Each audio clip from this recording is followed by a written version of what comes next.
¿Cómo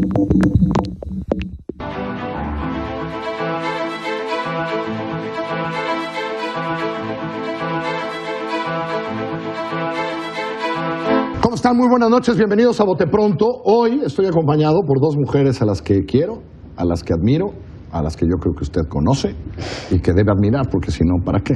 Aquí están Bárbara Anderson y Kate de Artigues. Y que les caigamos bien también. Y que aparte de todo lo que hacen en la vida, las dos, y lo hacen muy bien, llevan muchos años dedicadas básicamente a defender los derechos de las personas con discapacidad en este país.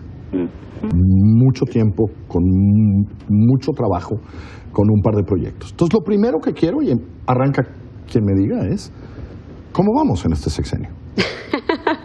Mal, muy mal, sin claridad, al parecer sin legalidad incluso, sin un rumbo, toda la política es asistencialista, por lo tanto es regresiva. No estamos hablando de derechos humanos, sino de garantizar la sobrevivencia de cerca de 10 millones de personas con discapacidad.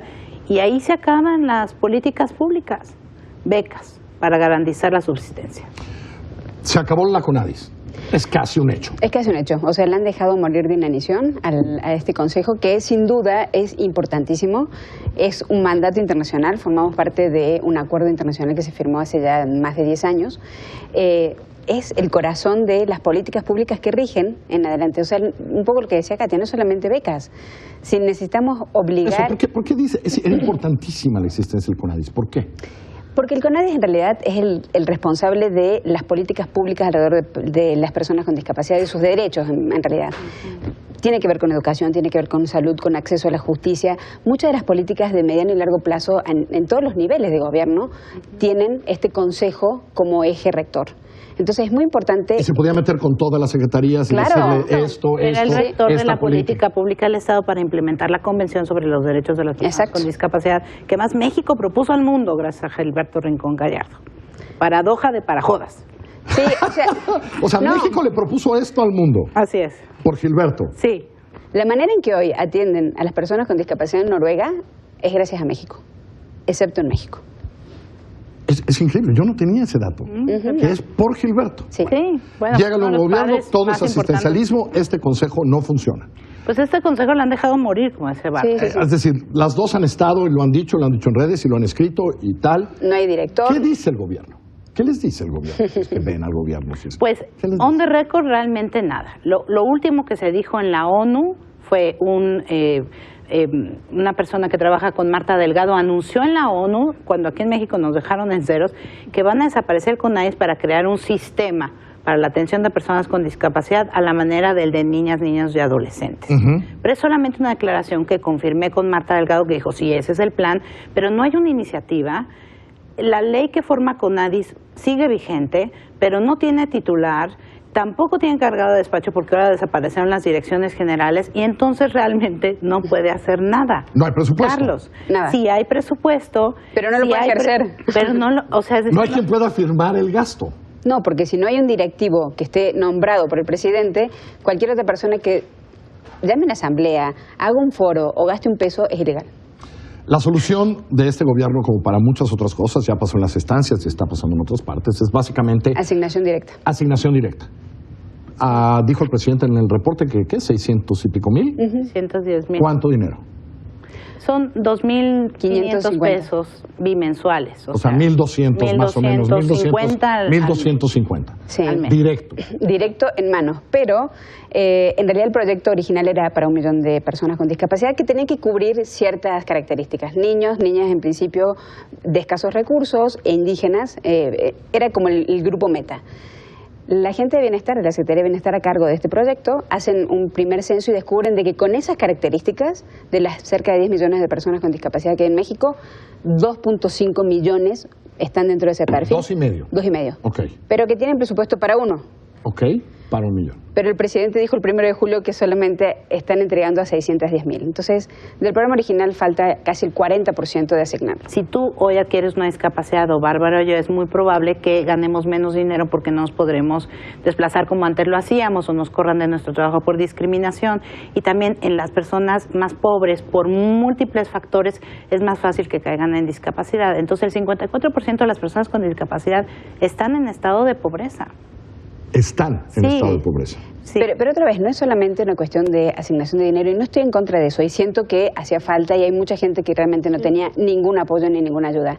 Pero no es solamente eso, es educación inclusiva, es salud inclusiva, es justicia inclusiva. O sea, las 3 grandes misiones del gobierno, que son salud, educación y justicia, no existen. ¿Quién va a ver, por ejemplo, si hay escuelas en este país que no aceptan a un niño o una niña con discapacidad? ¿Esas cosas iba uno a la CONADIS? Pues no, CONADIS era el instituto rector, como el think tank al interior del gobierno que impulsaba todas las políticas. Okay. Ahora, ha habido un cambio importante, ahí sí lo destaco, hay que ver cómo se opera.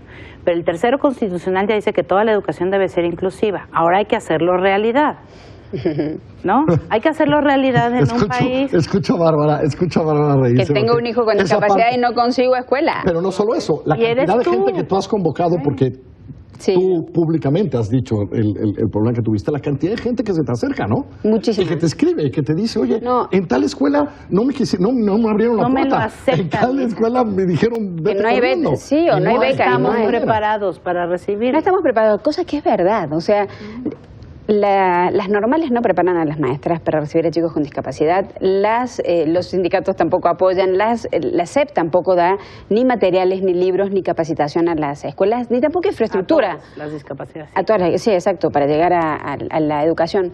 Entonces, la verdad es que es muy fácil decir que no pasa nada, porque aparte no hay ninguna consecuencia para la escuela, ni para el maestro, ni para nadie. Si yo voy a 25 escuelas y las 25 me dijeron que no pasa nada con esas escuelas. Ahora está en la Constitución, Katia. Sí. Eso debería de cambiar. Eso tiene que cambiar. Para finales de este año tiene que estar una estrategia nacional de inclusión. Que vamos a ver cómo nos van a decir cómo se va a lograr esto. ¿Que va a venir desde la SEP? Desde la SEP. La tiene que plantear la SEP. Esa para las escuelas nada más. Para las escuelas. Y hay una gran discusión alrededor de eso que creo que también vale la pena contar, ¿no? Sobre todo los maestros que están en las escuelas especiales están sintiendo de que en realidad este cambio en la Constitución va a eliminar las escuelas especiales, cosa que no es así, ¿no? Tiene que haber de todo. A ver, me dicen las dos que hay un compromiso internacional de México. Sí, firmado. Sí, ratificado por el Senado. Ratificado por el Senado mexicano. Es una ley. ¿Qué pasa si no se cumple? Bueno, México se tendría que salir de la convención, ¿no? Hay un protocolo facultativo, ya hay una carta que mandó la relatora especial de la ONU diciéndole a Marcelo Ebrard, oye, Marcelo Ebrard, ¿qué va a pasar? No ha contestado desde el 3 de mayo, no ha tenido tiempo.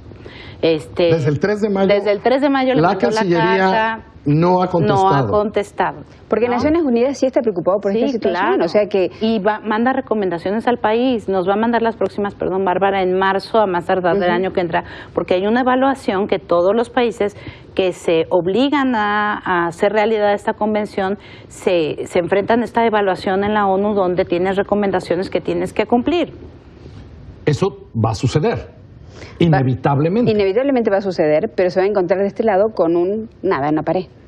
No hay quien... Esa información pasaba por CONADIS. O sea, CONADIS es el responsable de recibir esas recomendaciones, devolver la evaluación y decir, bueno, en inclusión educativa estoy más o menos, en inclusión de salud estoy menos más. ¿Pero quién va a hacer eso? No, nadie.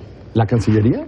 Pues debería hacerlo porque es un tratado internacional, es una obligación internacional que México ha tenido. No sé, es que no sabemos, de nuevo, no hay claridad. La Secretaría de Gobernación está haciendo un programa nacional de derechos humanos, le está medio dando la vuelta porque en sus mesas no está contemplado. Bienestar se dedica a entregar becas que muchas de ellas ni siquiera pueden ser sacadas por las personas con discapacidad, pues porque no hay accesibilidad en el país. Salió una nota la semana pasada en Durango que el 50% de las personas con discapacidad, ¿cómo ven que no vinieron a cobrar? Porque parece que no pueden salir de su casa. Parece que porque son personas con discapacidad no tienen un problema de movilidad para salir de su casa, de accesibilidad. Bueno, finalmente pues va a tener que contestar la Cancillería porque es un compromiso internacional, ¿no? Es un tratado. Vicepresidente, secretario de Relaciones Exteriores. Y no hay más respuesta que ese anuncio en la ONU De la Eso es lo más subsecretaria. claro. De la subsecretaria. Del director de Derechos Humanos, o sea, que trabaja con Marta Delgado. Ni siquiera fue Marta Delgado. Como ustedes son lo que son, y las conozco, pues dijeron, mientras el gobierno no hace nada, nosotros vamos a hacer algo. Entonces quiero que me platiquen qué están haciendo. Bueno, en realidad lo hacemos un poco Montessorimente. Como siempre. Pero ahora ya lo hicimos más formal a partir del 3 de mayo, que justo fue la ratificación de este tratado internacional del que estábamos hablando. Lanzamos Yo También, que es una newsletter que me encantaría que todo el mundo se suscribiera entrando a Yo También. .mx. Yo también .mx. Y todos los viernes entregamos una newsletter con información sobre discapacidad, desde la discapacidad y para la discapacidad. Parece que no, pero hay muchísima información que ocurre y cualquier tema puede ser visto con ojos de inclusión y de accesibilidad. Para eso tenemos ese olfato con Katia y estamos haciendo un producto muy interesante que invitamos a todos a que lo lean. Porque a mí lo que me encanta de todo lo que llevan estos años haciendo es cómo van haciendo comunidad, porque esto se necesita comunidad para esto, sí, ¿no? Sí. Y supongo que Yo También tiene que ver un poco con eso, ¿no? Con crear comunidades, sí, ¿no? queremos crear comunidades porque hay muchas necesidades de hablar las problemáticas, de hacer frentes comunes frente a las injusticias. También necesitamos aprender a quejarnos más. O sea, por ejemplo, gracias a Bárbara se hizo un acuerdo Profeco con APRED y no ha pasado nada también porque hay muchas personas que no se quejan, que personas con discapacidad no se asumen consumidores con derechos. Hay mucho que enseñar, hay mucho que escuchar, hay mucho que compartir y hay periodismo que hacer. Que no hacemos, ¿eh? Nada. Que los medios tradicionales no hacemos. No es un tema sexy, no es un tema sexy, la verdad. Pero si uno lo sabe... Pero no es un tema sexy porque no sabemos hacerlo. Exactamente, porque no lo sabemos vender de esa manera. Todo tema periodístico es sexy. Ya lo sé, y le puedes encontrar la vuelta y volverlo muy interesante. Digo, el Oscar el año pasado se lo llevó una película de alguien con discapacidad. Legislativo, ¿por qué no les pregunté? ¿Algo? ¿Van? ¿Ven? Pues ¿Senadores, diputados? ¿Algo que diga alguien que levante la mano? No es una bandera de... No es una bandera de... Mira, la reforma constitucional en materia de educación es algo que yo creo que, de lo cual estamos además muy orgullosos porque también participamos en el Cabildeo de esa. Pues se va a tener que reformar la ley de CONADIS, ¿no? Porque pues ya desaparecer CONADIS, pues vamos a tener que participar por ahí. Hay aliados, por ejemplo, por razones personales como Ricardo Monreal, porque tiene un nieto con discapacidad.